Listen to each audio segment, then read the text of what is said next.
Hey guys, welcome back to another Architecture Real Talk. So today's topic is quite interesting. A lot of you guys really liked the video comparing old houses versus new houses. And they felt like I haven't done true justice to old houses. Talking about them in 1940s, 1960s, or 1980s terms pretty much gives a very broad blanket of what an old house might be, but it doesn't cover the history altogether. What are the amenities of an old house? What are the things that I like? What are the things about the charm that I like? So, and what you should be looking at when it comes to a old house. So this video is dedicated to an old house. So what is a house? So a house used to be a singular room facility. It was a room that was considered a hall. And this hall pretty much housed majority of the living spaces. This is where the family would gather. And this is also where the family would go to sleep. Understand that there was not that many barriers of privacy because the shelter itself provided us protection from the outside world. The bathrooms were separated, the kitchens were separated, and this is talking about the late 1700s, early settlers. Now, I want to steer away from saying that this was not everything that was being built. There were a lot of houses that were primitive in their design, but there were also houses that were colonial style. They were done for, let's say, the governor of the state, or that was done for pretty much an elected official. And those houses survived the test of time.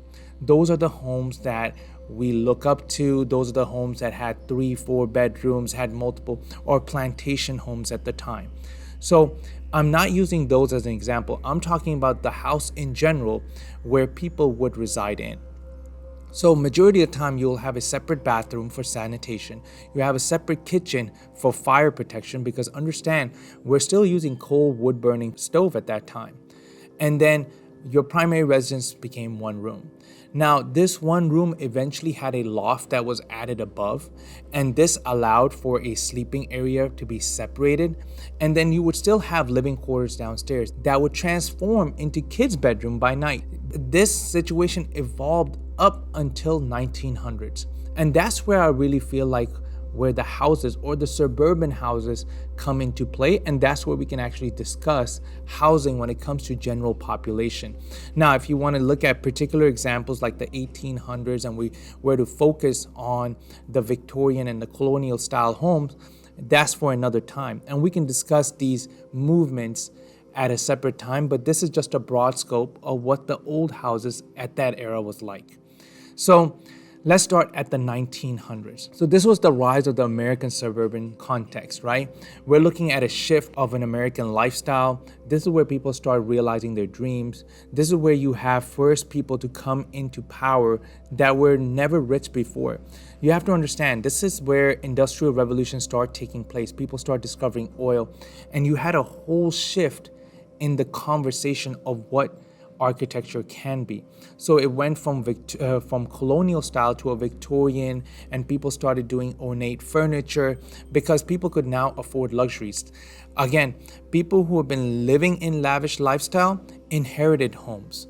Now, when it comes to creating new wealth or new homes, this came from people who newly found their wealth. Whole 1910 is where you have the craftsman style home come into play.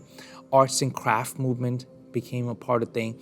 People started paying meticulous detail to ornament, and ornament was part of architecture up until 1930s, 1940s, until it completely get eradicated by neo-modernism. But that's a whole separate topic. So when it comes to electrical work, you had primitive knob wiring. There was no standard for electrical wiring at the time. Your plumbing was primarily cast iron, and majority of the time you will still have outhouses at that time.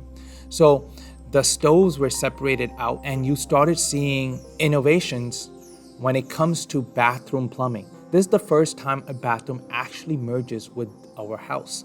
The outhouses start to disappear, and it starts to become more common around 1910s and going into 1920s that we were able to see a bathroom inside a house of a normal person. Next, our step was to go into 1920s, 1930s.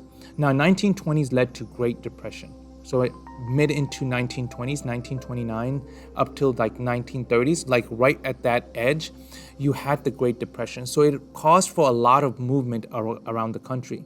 A lot of people had to leave their homes. And you also saw from 1800s or late 1800s and early 1900s a shrink in the home size, but an increase in amenities and comfort. So some of the things that you will find is that the arts and craft movement that was very ornate start turning into Art Deco. Again, we had just gone out of a industrial revolution, or we were in an industrial revolution. Interchangeable parts were a part of the thing, and we start having steel ornate detail.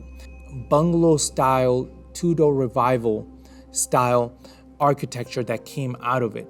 Now, a lot of the 1920 homes at this point had plumbing. They had electrical wiring, and this is when we first start seeing the advent of central heating. Understand, furnaces came way before air conditioning came. Air conditioning was not popular until we started going after refrigerators, and we started having central ACs, particularly around 1950s, 1960s. So up early in 1920s, 1930s, heat was the main concern. When it comes to getting warm. When it comes to getting cool, people were more accustomed to being outside. So that wasn't a huge issue at the time. People would cool themselves down by going into a pool or provide themselves with shaded region. In the early 1930s, you start seeing an evolution in the electrical circuit panel, and what you end up having is a standardized circuit panel where you have circuit breakers. Now, again, we don't have GFCI outlet yet. There are still people that are getting electrically shocked and all of this discharge, but there's a standard now. There's no longer a knob tube wiring that was being done in the early 1900s. So you start going towards a more standardized architecture. Again, you start seeing advents of certain level of common practices, which will eventually evolve into codes as we know it today. Somewhere between 1930s and 1940s is where houses came to a standstill. Suburban houses stopped getting a lot of improvement and they became very standardized. And if you were to look in the historic era, you will see a huge amount of homes being produced in the 1920s, 1930s, and then suddenly stop. And then they pick right up at 1940s or 1950s. You have to realize that our country went through World War I and World War II. And during those times, majority of our effort, even the housing building markets, were focused on supplying our troops. We were taking care of them because in the home front, we pretty much had women, and even some of those women in the 1920s started going out and started going into early voting rights, and you end up having women going out to war by World War II. So these societal changes really does play a role in how our housing changed across time. One of the things that came in 1930s and 1940s is forced air heating, forced air cooling. This ended up innovating the housing market as we know it today. And these are things that we're starting to find out in the military. We ended up inventing a microwave out of trying to detect people. And a lot of these military advent, as you can see, will start playing a role in coming into the housing market as amenities. So eventually by 1950s or late 1940s, when the war ended, 1947, you end up having housing boom due to GI Bill. A lot of the troops are now back. A lot of the people are coming back. And these people have been granted a lot of government aid, which caused a boom in the housing market. So a lot of the 1950s, 1960s home end up seeing copper wiring.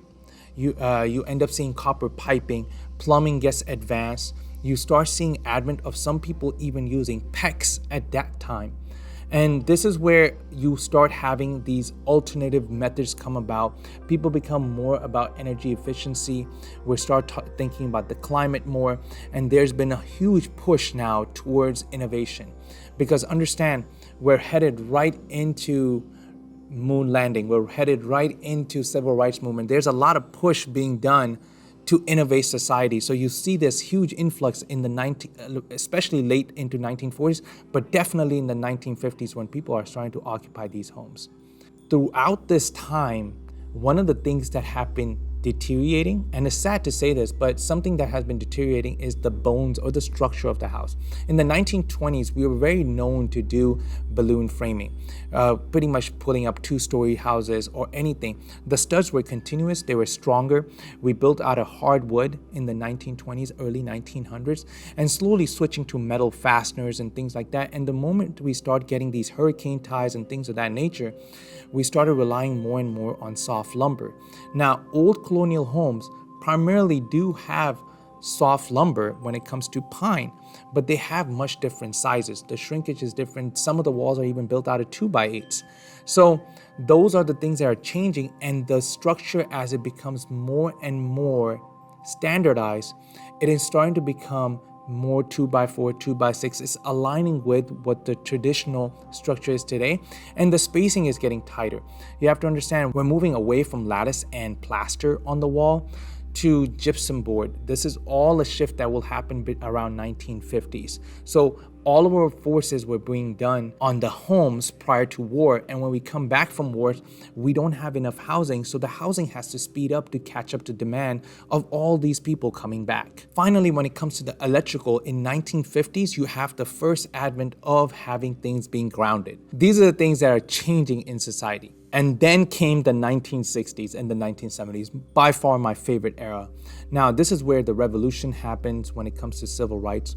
You had a lot of push when it comes to sustainability. I feel like a lot of things when it comes to concrete sustainability, wood sustainability, pretty much increased at this time. And if we were to keep that momentum up, we would have houses today that were profound. And somehow they kind of died in the 1980s, 1990s because we became more about production. Late 1990s and early 2000s were more about production homes and getting things faster and getting the house tighter. Right now, we're still working with the nature. We're trying to connect with the outside and still bring the outside inside. We're having these dialogues. We're having these large windows. We're still thinking about the courtyard, and we still haven't gone to production homes yet. Every house is technically custom, even though it's a suburban lifestyle. Every builder is offering people to design a house of their own. So pretty much every house doesn't have to look the same. Now, the exterior was controlled, and the interior became completely unique. You have to understand that there is a standardized way these houses look from the outside, but the insides were pretty much more of a cut and do whatever you want situation. In 1960s and 1970s, you pretty much see the ornate style or even whatever was left from the arts and craft movement completely disappear.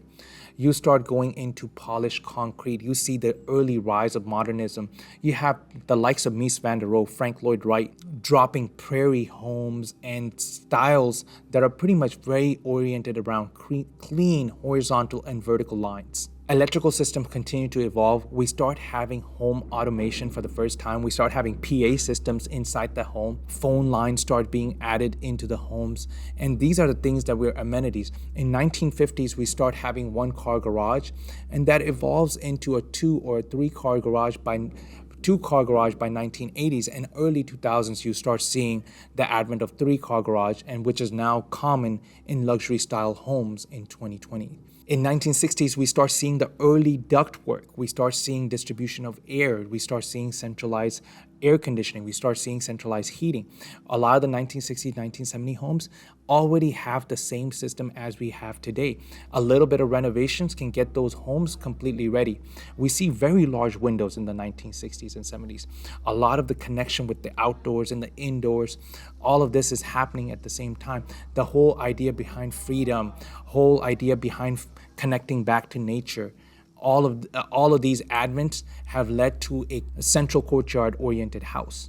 Then came the 1980s. This is where we have standardized structural housing. This is where we have pretty much what is considered now a production home. And this is where we start losing our custom roots, and we go into 4 or 5 plans that a builder provide. Now, this is just a brief history of, maybe I'll do another separate set of videos with Art Deco, craft movement, arts and craft movement, the neo-modernism movement, and we can look at these houses in further in depth. Now, this is just a glance of houses as we know it. Follow for more content.